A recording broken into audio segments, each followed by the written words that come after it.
জনপ্রিয় আইপিএস নবজাত সিমি, পাশাপাশি তিনি একজন দন্ত চিকিৎসক। বর্তমানে যেসব আইপিএস আধিকারিক দেশের নানা প্রান্তে কাজ করে চলেছেন তাদের মধ্যে অত্যন্ত জনপ্রিয় হলেন নবজাত সিমি। সোশ্যাল মিডিয়ায় বেশ জনপ্রিয় নবজাত সিমি দেশের জনপ্রিয় আইপিএস আধিকারিকদের মধ্যে অন্যতম তিনি। বর্তমানে বিহারের রোহতাস জেলার দেহরি অঞ্চলে এসিপি হিসেবে কর্মরত এই আধিকারিক।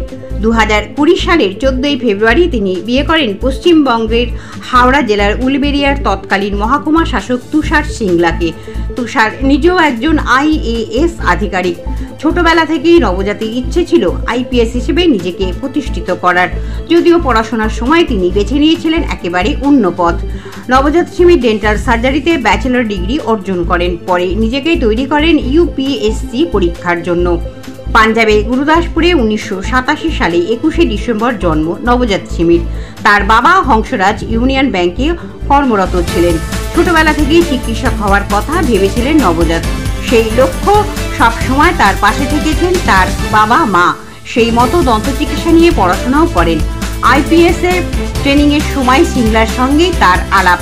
দুজনেই পাঞ্জাবের বাসিন্দা। 2020 সালের 14 ফেব্রুয়ারি উলবেড়িয়ার মহকুমা শাসকের অফিসে বসেই রেজিস্ট্রি বিবাহ করেন তারা।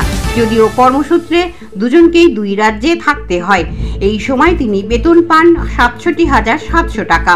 সেই সঙ্গে তাকে দেওয়া হয় বাড়ি, গাড়ি, চালক ও পরিচারকের সুবিধা।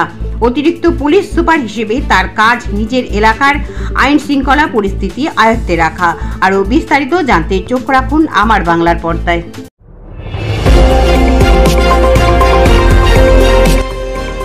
আমার বাংলা, সঙ্গে থাকুন, সঙ্গে রাখুন আমার বাংলা।